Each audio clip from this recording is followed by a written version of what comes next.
Hello दोस्तों, मेरा नाम नारायण है और इस वीडियो में एक बार मैं फिर से आप लोगों का बहुत बहुत स्वागत करता हूं।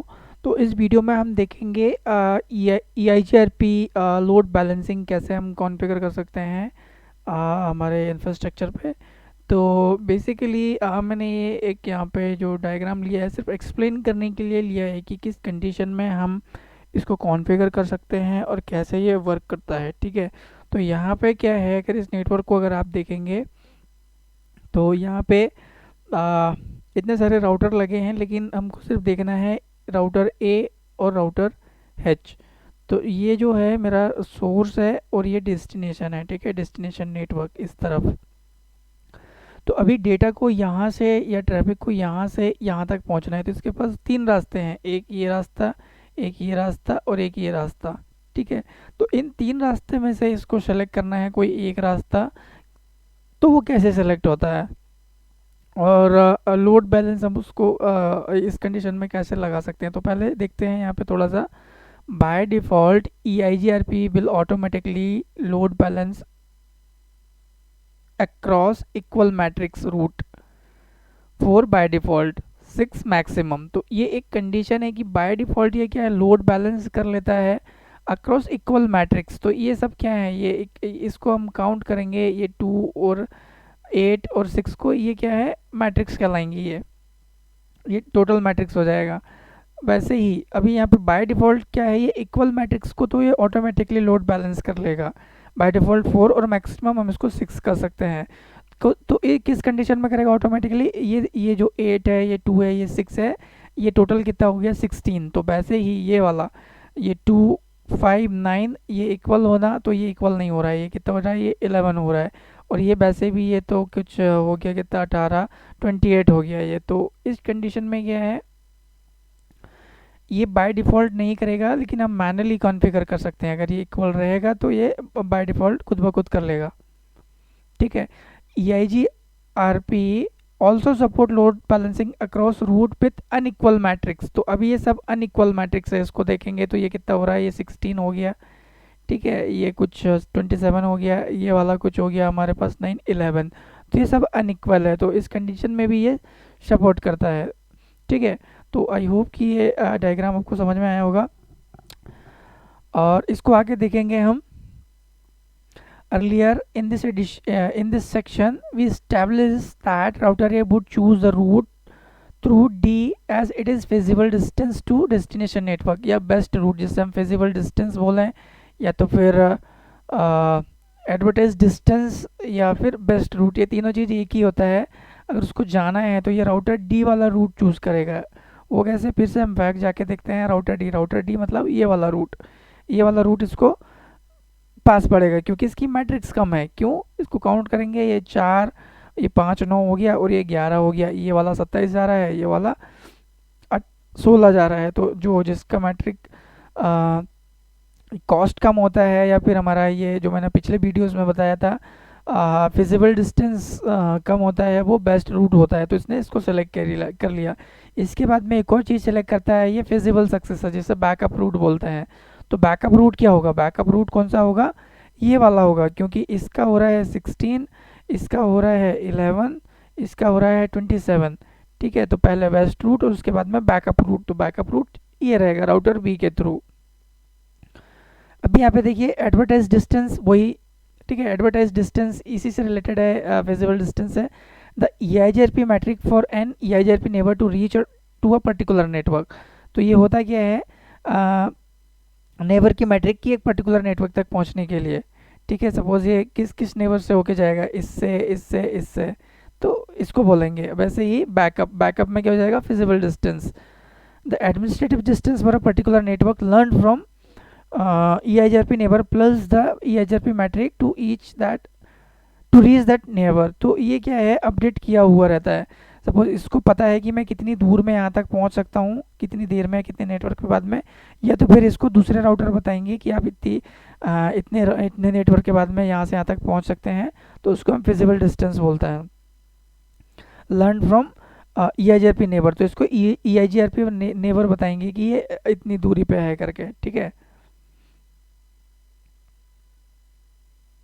अब यहाँ पे by default E I G R P will not load balance between these two. अभी क्या हो रहा है, बाय डिफ़ॉल्ट ये इन दोनों मैट्रिक्स के बीच में या दोनों पाथ के बीच में लोड बैलेंस नहीं करेगा, क्योंकि ये दोनों मैट्रिक इक्वल नहीं है, as their metrics are different, 11 through router D and 16 through router B. ठीक है, we must use the variance command to tell EIGRP to load balance across these unequal metric links. तो हमारे पास क्या है, एक command है वेरिएंस की, उसके थ्रू हम ये जो दो अलग अलग हमारे पास मैट्रिक्स के पाथ है या दो अनइक्वल मैट्रिक्स है उनके बीच में लोड बैलेंस हम कॉन्फ़िगर कर सकते हैं।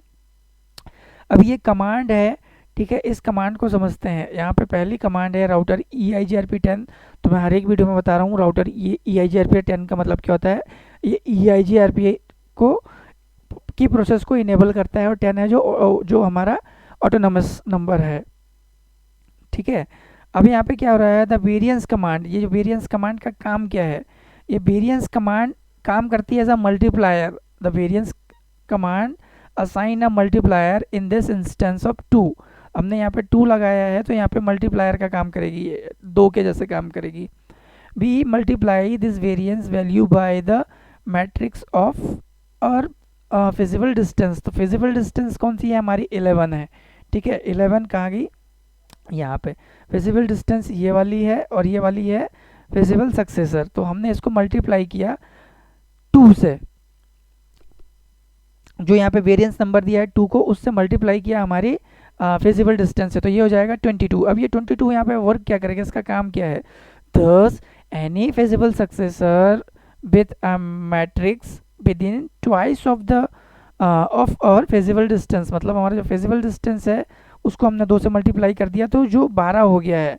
अभी इसके बीच की जो रेंज रहेगी 12 से लेके 22 will now be use for load balancing by EIGRP। तो हमने यहाँ पे इसको मल्टीप्लायर बना दिया है, इसको डबल कर दिया है। तो इसके लिए इसके बीच में जो रेंज रहेगी 12 से लेके 22 तक की, वो as a load balancing use होगी हमारे पास EIGRP में। तो इस तरीके से हम क्या इसको कॉन्फ़िगर कर सकते हैं। एक चीज़ और यहाँ पे देखिए, remember only feasible successor can be used for load balancing, not possibilities such as the route through router C. तो यहाँ पे क्या है, सिंपल सी चीज़ है, एक मैंडेटरी है कि सक्सेसर फिजिबल सक्सेसर ही यूज़ होगा लोड बैलेंसिंग के लिए, वहाँ पे ये यूज़ नहीं होगा। क्या नहीं होगा, कोई पॉसिबिलिटी कि हाँ यहाँ से भी जा सकता है करके। तो ये बेसिक चीज़ें थी यहाँ पे, हम कैसे लोड बैलेंसिंग कॉन्फ़िगर कर सकते हैं। तो हम इसको एक बार कमांड चला के भी देखेंगे, रन करके भी। तो मैंने पास ऐसा तो नेटवर्क नहीं लिया है, इतना बड़ा नेटवर्क नहीं बनाया है, लेकिन मैंने मेरे पास ये एक 3 राउटर है, इन तीनों राउटर पे मैंने EIGRP कॉन्फ़िगर करके रखा है। कुछ पिछले वीडियोस अपलोड किए हैं, स्टब नेटवर्क कैसे बनाते हैं, मैट्रिक कैसे कॉन्फ़िगर करते हैं, तो वो ऑलरेडी यहाँ पे कॉन्फ़िगर है, तो हमको उतना ज़्यादा कॉन्फ़िगर करने की ज़रूरत नहीं पड़ेगी। बस मैं आपको यहाँ पे सो IP रूट की कमांड रन करके दिखाता हूँ। यहाँ पे EIGRP कॉन्फ़िगर है, ठीक है, ये D है, तो ये इस राउटर पे भी EIGRP कॉन्फ़िगर है। ये राउटर 0 था मेरा, अब राउटर 1 पे देखूँ मैं तो यहाँ पे भी EIGRP कॉन्फ़िगर रहेगा।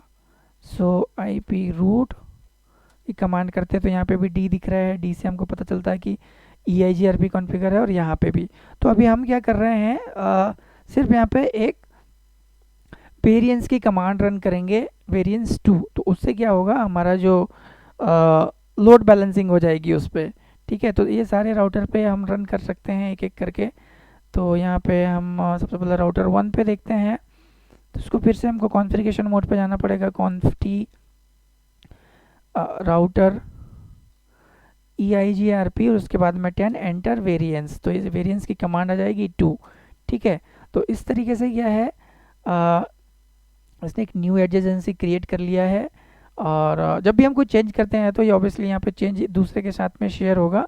तो इस तरीके से हमने इसको कर दिया है। एग्जाम्पल में मैंने दिखाया कि हमने इसको मल्टीप्लाई किया 11 से, तो यहाँ पे 11 तो नहीं है, कुछ दूसरा यूज़ करेगा।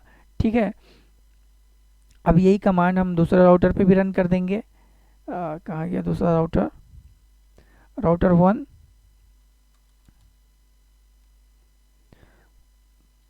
कॉन्फ टर्मिनल, फिर से इसको राउटर EIGRP 10, और कमांड था हमारे पास वेरिएंस का, वेरिएंस 2 कर देंगे और यहाँ से एग्ज़िट हो जाते हैं, यहाँ से भी एग्ज़िट हो जाते हैं। ऐसे राउटर सी पे भी अगर ये कमांड रन करना हो तो इस पे भी हम रन कर सकते हैं, कोई प्रॉब्लम नहीं है। ठीक है, इसको इनेबल करते हैं, इसको भी कॉन्फ टर्मिनल करते हैं और राउटर EIGRP जो मैंने लिया है 10, उसके बाद में वेरिएंस, उसके बाद में 2। ज़रूरी नहीं है कि यहाँ पे 2 ले, आप 3 भी, तीन तो नहीं, 2 ही सही है। और इस तरीके से हम क्या है यहाँ पे लोड बैलेंसिंग कॉन्फ़िगर कर सकते हैं अगर हमें कॉन्फ़िगर करना हो हमारे नेटवर्क पे। आई होप कि वीडियो आप लोगों के लिए इन्फॉर्मेटिव होगा दोस्तों। अगर आपको ये वीडियो पसंद आया है तो प्लीज़ मेरे चैनल को सब्सक्राइब कीजिए, इस वीडियो को लाइक कीजिए, कमेंट कीजिए। और अगर आप मेरा चैनल सब्सक्राइब करते हैं तो आपको वहाँ से और भी वीडियोस मिलेंगे। जैसे कि मैं चैनल दिखाऊँ यहाँ पे तो कुछ मैंने 200 से ज़्यादा वीडियोस अपलोड किए हुए हैं। और अगर आप इसको सब्सक्राइब करते हैं तो डेफिनेटली आप कुछ ना कुछ ज़रूर सीखेंगे। यहाँ पे विंडोज़ सर्वर के भी वीडियोस हैं और CCNA के भी वीडियोस हैं। और आपका अगर यूट्यूब अकाउंट है तो आप अगर इस बेल पे कनेक्ट करते हैं तो आपको वहाँ से जो अपडेटेड वीडियोस हैं वो मिलते रहेंगे, उसका नोटिफिकेशन मिलते रहेगा। तो इस वीडियो में इतना ही था दोस्तों। आई होप कि ये वीडियो आप लोगों के लिए इन्फॉर्मेटिव होगा। मेरे नेक्स्ट वीडियो के लिए वेट कीजिए। Bye bye.